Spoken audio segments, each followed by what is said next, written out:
From around the world they came. The quickest streetcars, bar none, and the ultimate test of man and machine. 5 quarter-mile race days and 800 miles of driving throughout Florida to decide a champion. In a world where people live to work, these rare heroes were in pursuit of something real, a raw adventure that would make memories for a lifetime. Friends, horsepower, and the open road. It's what everybody should do with their cars. These things aren't meant to sit in garages and collect dust and make sure you don't hurt them. Drag and drive is where you can get out and you can beat on these things. You get to see everyone. You get to hear them run, and you get to stop at gas stations with them. It's literally a flashback to what they used to do. Drag and drive is a series of racetracks that you travel to, where you take this and you put it on the street after you race it at a track. You got to make the car live, and got to get the car to the next track while going fast. It's an addiction. That's the easiest way to put it. Yeah, it's an addiction. There's a huge gathering of friends, and we all have this mutual car addiction. We travel from all over the country. We invade a track, and then for a week we drive from track to track, and we have some of the best times of our lives. There's a lot of camaraderie between all these guys, and racing with everybody for 4 or 5 days at these events it's for the fucking adventure. This would be the hardest vacation they'd ever take. Welcome to Sick Week. I know we grew up a little too fast. I miss the days that we chill and relax. Where did the time go? It all passed. Now I need to go back. I had no worries, but always had plans. Only thing I did was pick at the trash. Now it's much harder to laugh. Hard to get up and not work on my craft. I need inspiration. Don't need no validation. No more medication. Just try some meditating. I don't need you to save me. Feel like all of you hate me. Everything's been so hard with all the situations lately. I just need to numb the pain for a minute. I just wanna run away on vacation. I don't know what else to say now. I just need to numb the pain.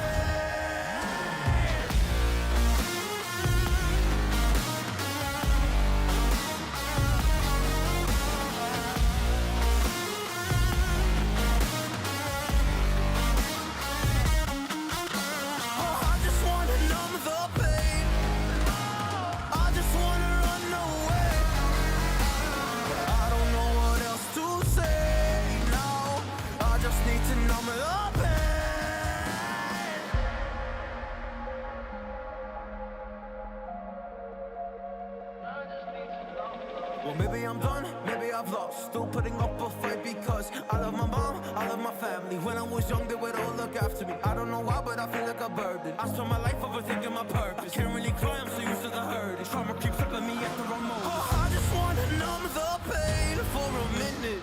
I just wanna run away on vacation. I don't know what else to say now. I just need to numb the pain.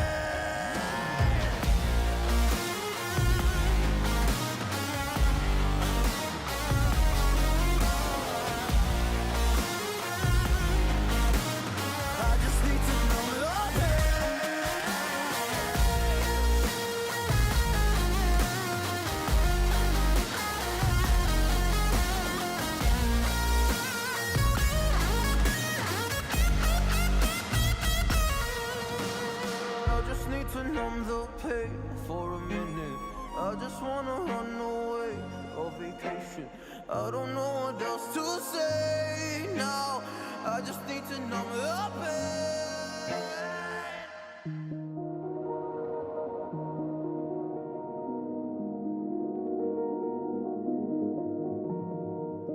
pain. The sport of drag and drive is taking the world by storm. First conceived in the mind of Hot Rod magazine editor David Freiberger, the idea was to create the ultimate proving ground to decide who had the quickest streetcar in the world. Racers travel hundreds of miles throughout a week of racing, using the very same vehicle they compete in to drive down public roads. Events such as Drag Week, Rocky Mountain Race Week, and the Midwest Drags have captured the imagination of gearheads around America. And then came Sick Week. we sat down, we talked about it and said, okay, let's put all this stuff together and let's create Sick Week. So, well, we first were looking for a name and we're like, well, it's just obvious, let's call it Sick Week. But the idea is that we make the enjoyment the drive. So like me being one of the faster guys, and a lot of people like me, a lot of times we're stuck like at the track longer, the drive takes us longer, everything takes us longer. We get to the hotels, we miss out on a lot of the hotel stuff that goes on, as well as the checkpoints, because we're getting there darker, we're getting there later, and it's like, hey, you know what, you can prove a drag and drive car, and if it can make it 100 miles, it can make it 300 miles. Now you're just torturing the driver. So the idea was, let's make the journey as good as the destination. Before the journey could begin, racers first had to pass an inspection with their vehicles, as well as checks for standard drag racing equipment like roll cages and parachutes. The machines must also have working street features such as lights, mirrors, and even a horn. Once the drivers completed their checks, Bradenton Motorsports Park was open for testing, and this is where the first quarter-mile runs of the week could take place. For some over the course of this week, there would be triumph. For others, there would be calamity. Drag and drive is not solely about speed, but engineering a vehicle that can withstand the intensity of the drag strip, along with the endurance and tenacity needed to survive on the road. It didn't blow up yet, and we didn't wreck yet. So we don't plan on doing either one. But it's going good. The car, it's not rattling the tires, it's not spinning. It's just hitting boost cut right now. So we got a different map sensor, a bigger map sensor, and hopefully we can get up and get another test in and go real fast.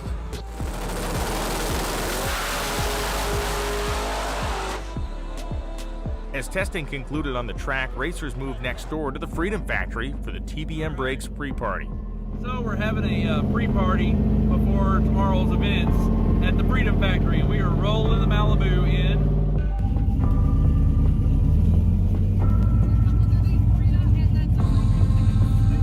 Hundreds of the world's quickest street cars line the oval, bringing fans and Sick Weekers together in a celebration of speed and raw horsepower. For now, the mood was relaxed, but this was the eve of Sick Week, the event where finishing is a privilege and trophies awaited for just a fortunate few.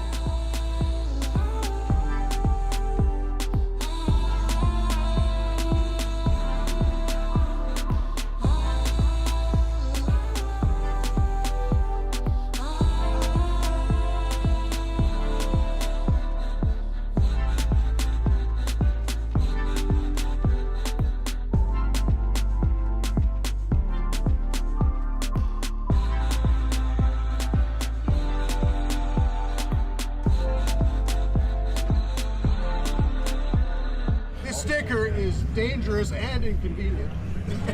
My big Newtons are. There's one on the 6. Go down.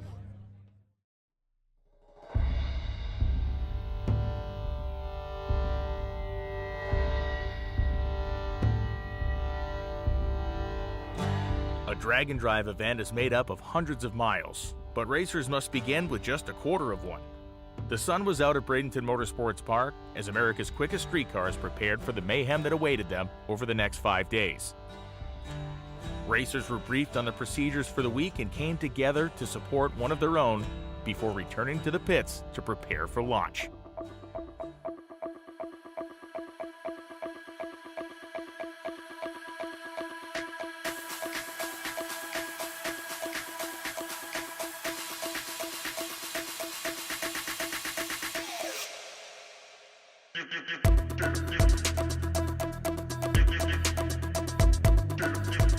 The goal of Drag and Drive is to record the quickest average time over multiple days of competition. Just one good day won't do, but you have to start somewhere. The fastest cars were given the first opportunity on the drag strip. With cool conditions, perfect track prep, and Florida's dry winter air, the conditions were ideal for record times.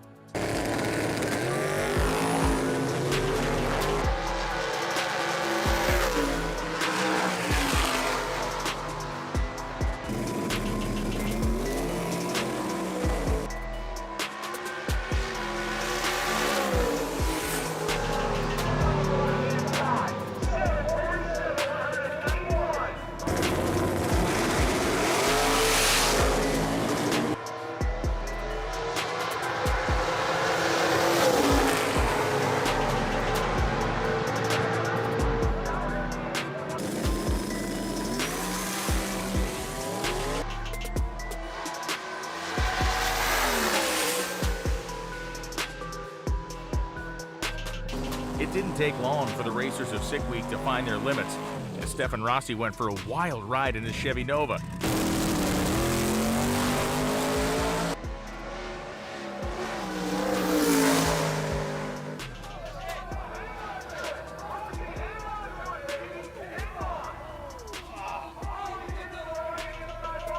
Rossi managed to save the car, although the concrete barriers made their lasting impression. Felt amazing. Shifted second. I think I shifted second. I actually can't remember. And then I just saw fluid under the cowl on the windshield, and then it just got slippy. And I killed the power, pulled the chute, tried to correct it, and yeah, the rest is nightmare. Amazingly, the team went to work to prepare the car for street driving and take on the rest of Sick Week. These guys weren't finished yet. Dave Schroeder, a two-time champion of Hot Rod Magazine Drag Week, arrived at Sick Week with high expectations.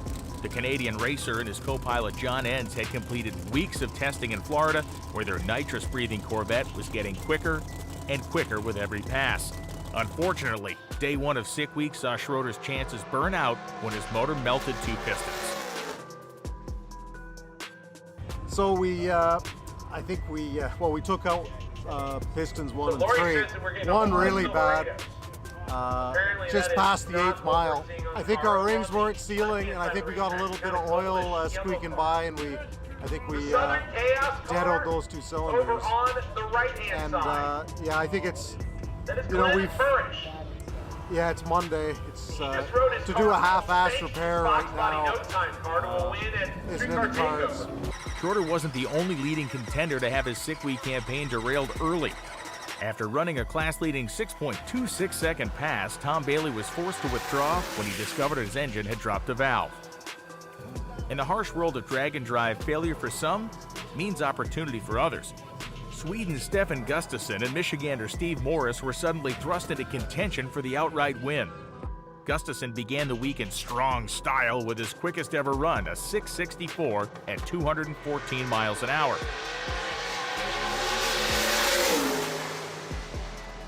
With the assistance of Drag Week veteran Eric Yost as his co-pilot, Gustafsson was ready for the week-long fight.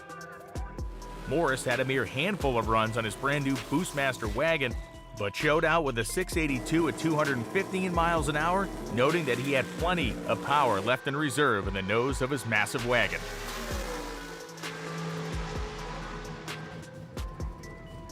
We can go faster, I think. That's going to be my base pass. That's just it. And so we'll start sneaking up on it, and try and go faster. The modified class was set to be a battle royale between Michigan's Michael Borgren and Florida's Rick Prospero. Borgren's insane Volvo wagon drew first blood with a 685 at 203 miles an hour, earning cheers from the Bradenton crowd.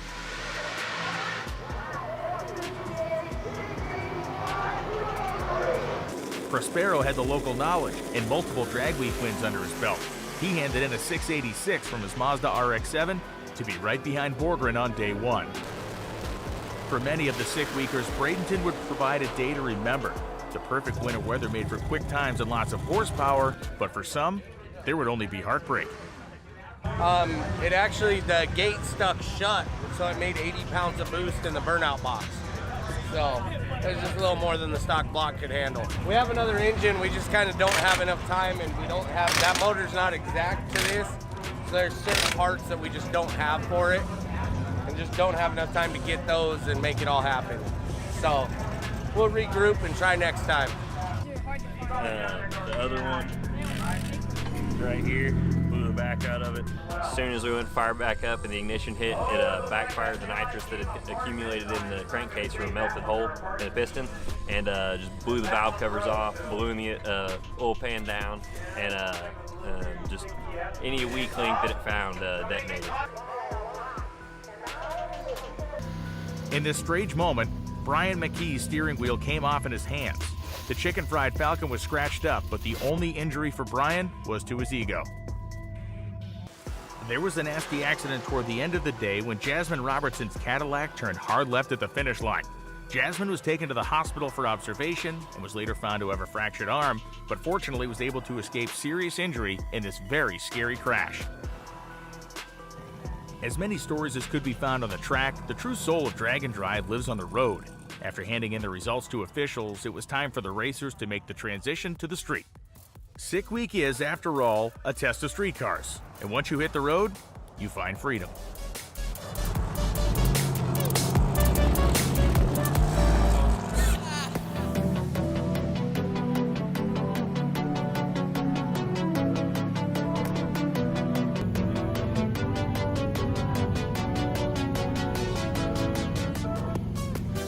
The first day's drive consisted of a 158-mile trip from Bradenton to Orlando. It didn't take long for the streets of the Sunshine State to start challenging Sick Week competitors. We got 9.6 miles out of the thing here and pouring oil out of the bottom. So we fixed what we thought we fixed, an oil leak at the track. Well, we didn't fix it. So we're out here with the whole oil pump and everything off, trying to figure out where it's leaking from. We ended up having rocker stands on our justles. We're just interfering with the push rods a little bit, and they wore in enough that we got excess valve lash. lost the lash got really loose and started hammering the push rod, balled the push rod, took out the cup on the rocker arm as well. So we went through, pulled all the exhaust rockers off, filed them with a file, got our clearance, and we're now putting it back together so we can hit the road. Excellent. Yeah, so we had, there's a light clunking sound we heard, and then went to slow down and use the brakes, and it got a lot worse. So we just coasted in here pretty much, and this caliper, the 2 bolts on it, one of the things we checked, but we thought we checked, but I guess we didn't. They were loose, fell out, and so the caliper's just basically just hanging in here. Hurt the wheel a little bit, hurt the caliper a little bit, but we'll get some new bolts and go down the road. So, even some of the leading contenders were making adjustments as they went, cajoling engines designed for high horsepower into making it long distances. It's not keeping up, and I had a fan shut off. Just not enough air, even over that radiator. So just doing a little propping up and getting more air over the radiator. Cut it down to half. Yeah, we had to cut that much off the belt to make it work. They're down. Sean, what do you think? I think they let them fill the lanes for a little longer, and then they had the wreck.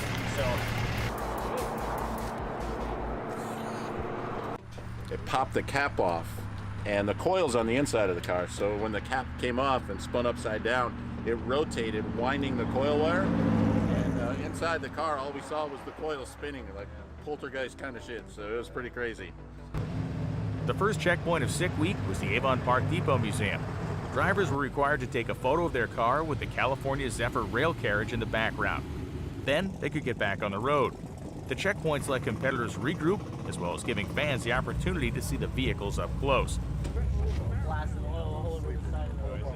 Staying right around 190. He's doing really good. As night fell, plenty of teams were still making the drive, doing whatever it took to make it to Orlando.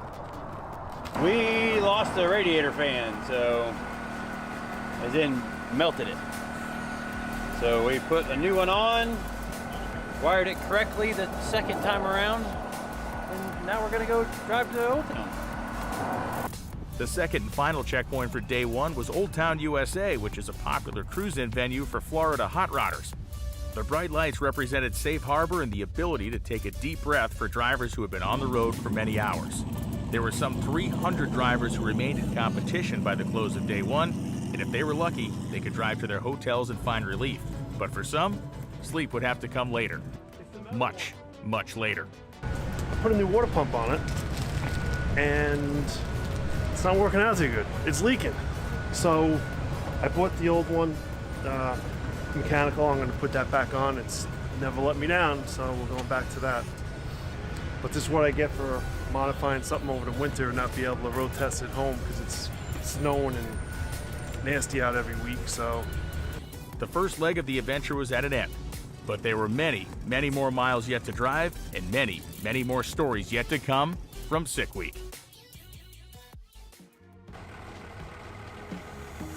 Day 2 dawned to cold and wet conditions, as well as the news that racing would have to be canceled. Drivers were first required to make a stop at Orlando's Speed World where they could take photos and receive their directions to begin the drive to Gainesville.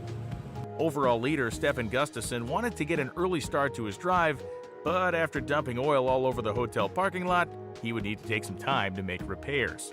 It was going really early this morning. I wake up Eric at like 4:30, and we was going to hit the road at 4 to miss out the rain. But when we fired up, it was oil everywhere, and the gasket on the oil filter was broke. It was shut out. So we changed the filter, and we just shut it out again. So we had to pull the pan and take out the relief valve in the oil pump and grind it off a little bit so it wouldn't stick. So that was like 5 hours for these small things. But now on the road again, so we're going to hit up to Gainesville.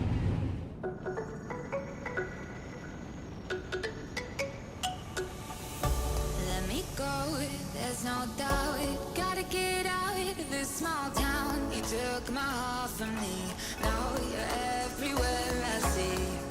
Set me free, let me fly. Let me find new kinds of highs. We're just wasting here, waiting for another year.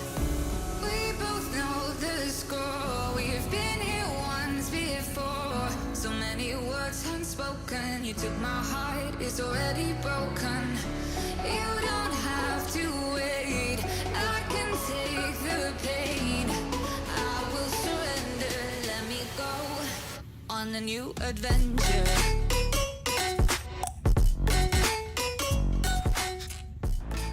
After driving through Daytona, the first checkpoint was the Michael Crotty Bicentennial Park, complete with stunning views of the Atlantic Ocean.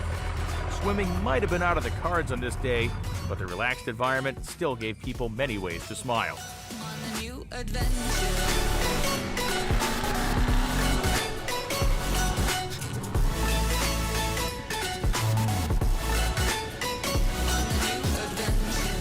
When the weather closed in, the roads were challenging enough for most and downright perilous for some. But a brave few of the sick weekers would take it one step further.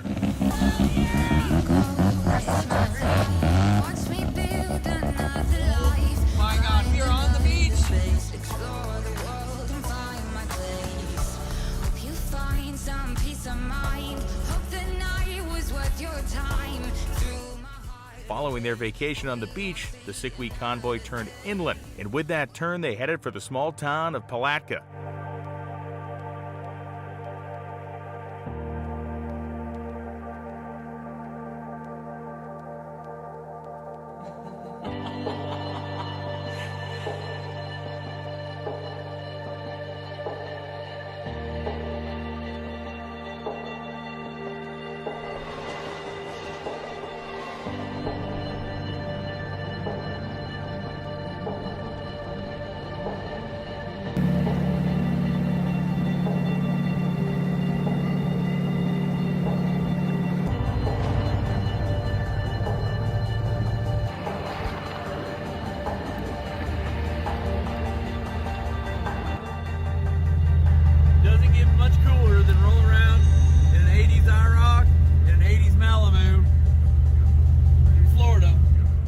Well, the wintry tinged weather of Florida during this week might not have been the ideal time for ice cream. Some people on the road trip needed to stop and have that frozen treat. Returning to the drive was Tom Bailey, albeit in his LS Swap Volvo rather than the 5-second street legal Pro Mod he would have preferred to have been in. Yesterday we were left the track. We were just about to the first checkpoint. We ended up being about 70 miles, and everything was cruising along fine. 2,000 RPM, 60 miles an hour, and then next thing you know, it sounded like somebody poured gravel in the intake. Ended up dropping an exhaust valve. Actually, the valve broke, so it has to, I believe, I won't name any names, but it seems like a manufacturing defect because the stem and everything's all tied up exactly the way it's supposed to be. Spring's not broke, all that stuff's good, but the valve is wedged sideways in the piston. So no clue. We didn't have a spare head. We got valves, springs, pistons, rods, like all of that, but just didn't have the part to fix that. So ended up pulling it back. We got a ride back got the rig, went and picked up the car, took it back to the track, and then we got in the Volverino, which was sitting at the Freedom Factory, and so then we got in the hotel 2:30 this morning and along for the ride or whatever for the week and see how everybody does. There's lots of cool cars, lots of fast cars. I mean, so. Just one last leg remains for day 2, and with most of the teams able to arrive in Gainesville before sunset, there was an opportunity to party. Modified competitor Kevin Smith threw open the doors of his race shop, which allowed Sick Week competitors to tend to their vehicle's wounds, or simply add to them.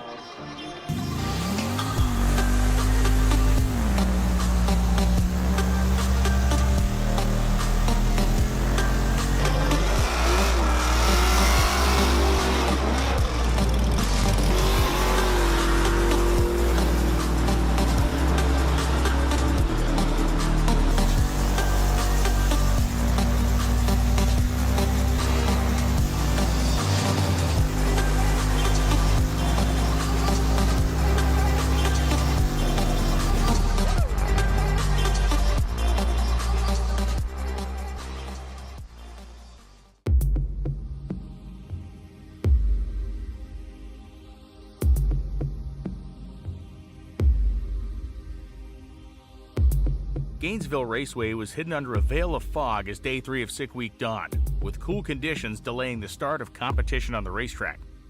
The track temperature was simply too cold for the fastest cars, so the day began with racers from the Dial Your Own category making the first runs. Dial Your Own was a new concept for Sick Week, encouraging racers to focus on consistency. The aim was to have the smallest possible spread between all their times, and with over 100 competitors contesting the class, competition was ridiculously tight. All right, so normally we start off with some fast cars today, but seeing how it's so cold, the track is cold, so we're trying to run some G cars. You pick a time or run a time, and then you want to run the most consistent runs you can of that first time you ran. So we actually ran a 11:30 our first day. We're going to try to get close to 11:30 today. The 850 street race classes were also beginning to heat up as drivers tried to put their opponents into a spin. On the first day of the week, none were more perfect than R.C. Flint's Honda S2000, which scored a dead-on 850 with a 0 run in Street Race 275. He was looking to keep that pressure on his opponents all week long. We hit the road, had a good drive, and then obviously yesterday everything kind of rained out, so that was unfortunate, but it did keep us in first place for one day longer, so that's kind of looking at the bright side. But yeah, super happy with the car. It's been really good. I'm glad because we just got it together on Monday before Sick Week, and then on Saturday at Streetcar Takeover, which was like a day before Sick Week, we broke the rear end, so we had to scramble to get the car fixed. So we did that. So yeah, overall I'm really happy with it. I love this car. The news was not as good for Rick Steinke in the 235 Outlaw Street Race class. He was running equal first coming into Gainesville, but was juggling too many problems to continue in his iconic honk if parts fall off 1967 Chevelle. So we had a pretty rough day on the road yesterday, going from Orlando through the checkpoints. Really bad oil leak that we managed to fix, and then we started burning up rocker arm bearings. I just rebuilt all the rockers before coming here, so it must be a defective bearing set. And then we lost reverse and the trans brake, so I can't back up. We spent the night at the hotel pulling part of the trans apart and trying to fix it. Electrically, everything's all right, but there's something internal wrong with the transmission. Overall leader Stefan Gustafsson struggled to put down a 6-second pass on a track that was giving him tire shake on every single attempt. With one last opportunity, very shortly before sunset, Gustafsson came through with a 683 at 218 miles an hour to maintain his lead.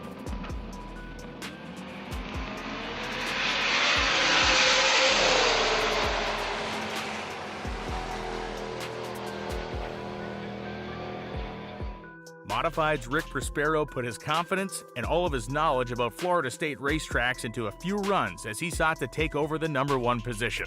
Hopefully today, I don't know, the track, we run at this track, so we're familiar with it. And from our experience running small tire 8th mile stuff, we usually slow down by about 2/10. So we're going to try to put a soft A to B in it and hopefully go maybe a 7 flat. We'll see what happens.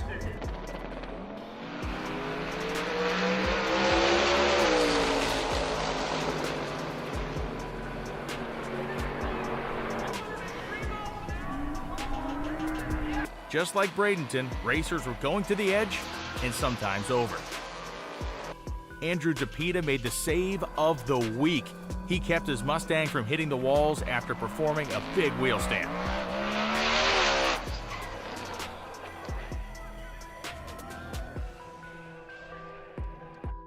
Not so fortunate was Carl Stansel, who lost control of his Blazer when fluid got under the tires.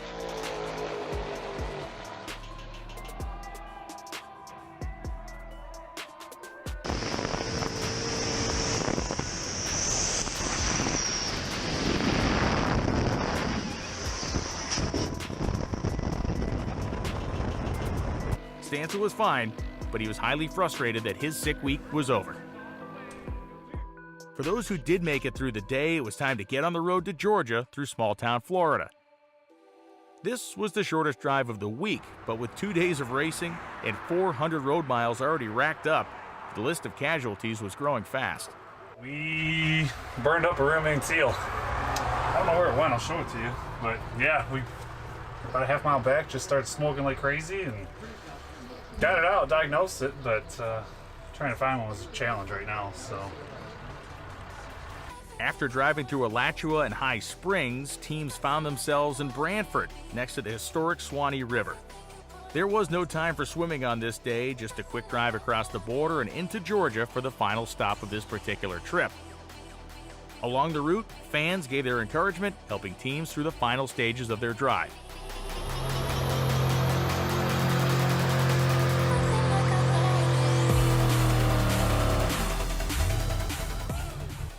One more day down, and a cold night settled in.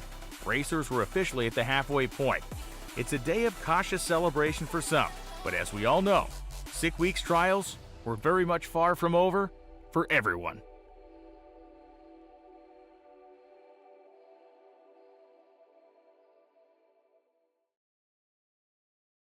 I'm on the way, tell him I don't play. Yeah, I'm on the move, trying to get my pay. I might just move on and watch and pray. Yeah, I'm on the way, I'm on my way. Yeah.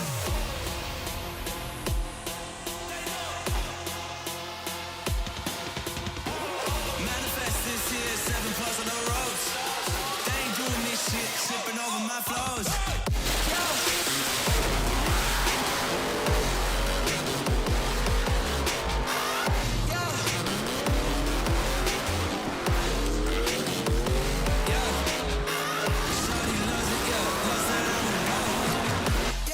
South Georgia Motorsports Park has played host to many record-setting runs across its storied history, and Sick Weekers were looking forward to taking advantage of the mineshaft air and legendary traction at this drag strip.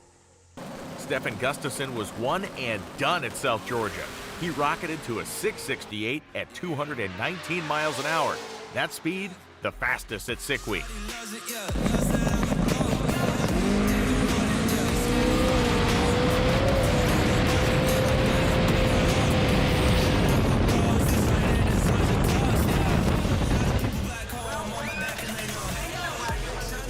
Yeah, we're really happy because we did so many mistakes yesterday. So it was really good to have one pass again. Do it one and done that Eric says we're going to do all week. But it's harder than you think to do that. So yeah, we're happy. 668, and we have put a much softer tune in. We did at Bradenton. So hopefully, if we can put that spicy tune back in and Bradenton, and we have figured out all the other things, we will be faster there. Steve Morris needed to get his wagon deep into the mid-sixes to keep pace with Gustafson. Unfortunately for Steve, he burned up a transmission after his opponent had difficulty staging.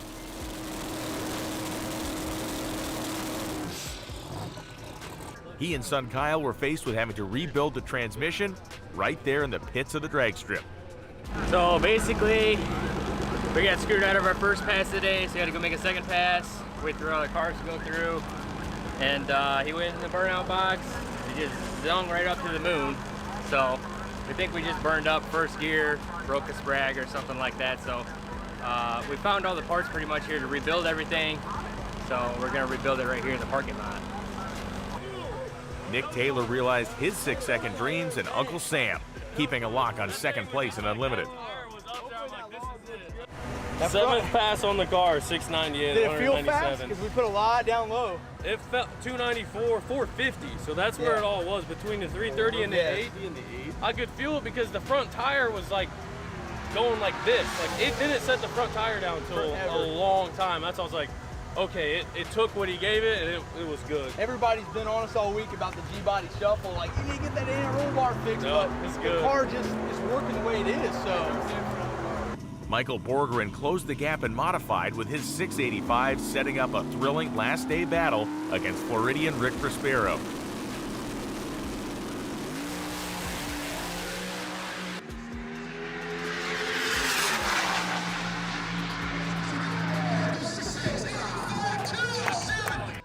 James Doc McIntyre drove to one of the quickest naturally aspirated passes in drag and drive history. He laid down a stunning 788 out of his legendary C-Red Camaro. C-Red run. C-Red run fast.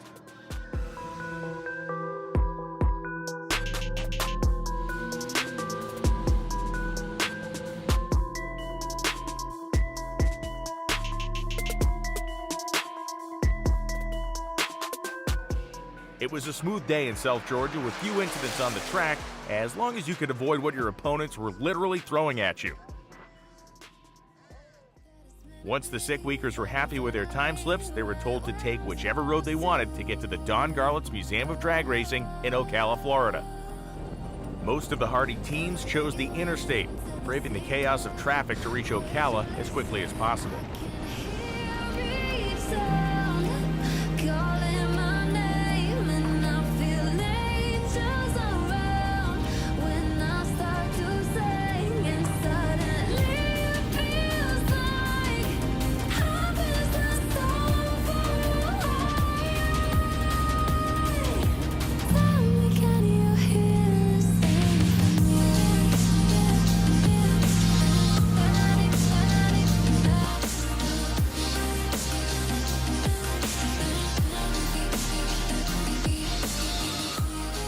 After his earlier efforts, Doc McIntyre was brought back down to earth when a valve problem got the team's attention.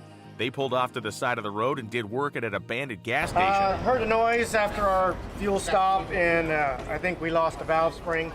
We've got springs. First we thought it might be a lifter, but it looks like it's a number 8 cylinder has a spring issue, so we've got springs and tools. We just didn't have enough tools, so we'll see if we can't get her patched together and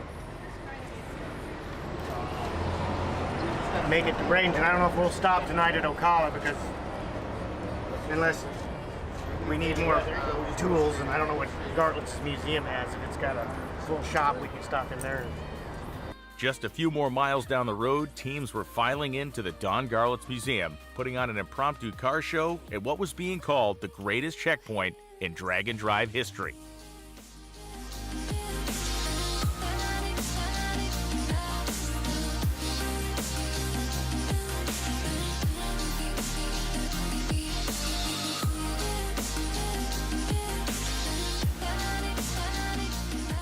Both Sick Weekers and Sick Warders had free access to the museum. They were able to enjoy a spectacular evening on this penultimate day of the event. All that sat ahead of them, a few more miles of interstate and a few more quarter-mile runs at Bradenton Motorsports Park. That would be the difference between failure and success.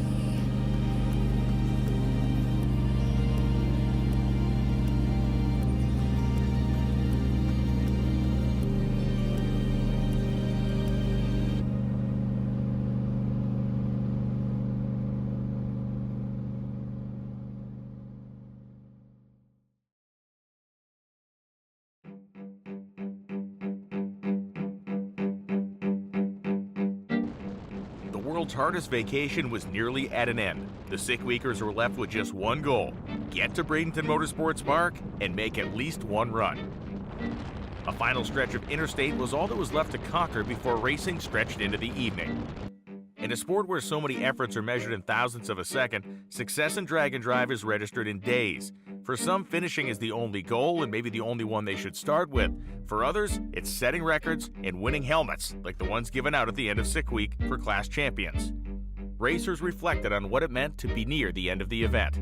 Yeah, we're back in Bradenton Friday. One more pass.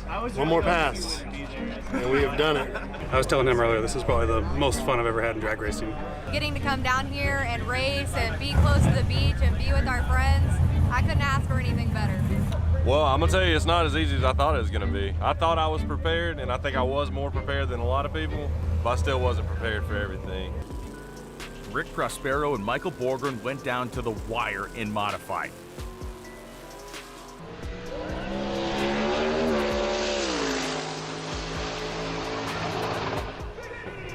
A flying 684 set the target for Borgren, but try as the man might, his awesome Volvo just couldn't quite return to its Monday pace. A 691 would be the best that Borgren could muster, and the sick helmet would stay in Florida with Prospero. Speed came easy for some, but not so much for Shane Levestad. After a torrid week that included pulling the engine out of his car in the pits at Gainesville Raceway, Shane went on a wild ride into the wall after a front-end failure. He was fine, but his Honda CRX needed to be unceremoniously dragged away. Friday night under the lights turned into a heart-stopper when Aiden Bailey turned over his 57 Chevy wagon at the finish line stripe. It looked dramatic, but with a roll cage built by NHRA Top Fuel driver Richie Crampton, Aiden was well protected and walked away without a scratch. Stefan Gustafson arrived at Bradenton with a commanding lead for the overall win. One more 6-second run would seal the deal, and he did just that, running 683, putting his average out of reach of all the competitors in the field. But for good measure, Stefan wasn't done yet. He returned to the night session and left nothing on the table, roaring to a 653 at 217 miles an hour. It was the quickest run of the week at Sick Week, enough to take his average to 6.677 seconds, and enough to lock him into the third quickest all-time average in the history of drag and drive events. And on that brilliant note of punctuation, the first Sick Week was at an end. There were records, of course, but most importantly, memories. A life on the road and hand-built machines engineered to take on all that come at them is a life well lived. And with the next generation of drag and drive competitors primed up, the future is in amazing hands. Drag and drive is a sport ready for those who want adventure, who want to see the world, and who want to drive awesome hot rods. There's one question that remains. Do you have the sickness?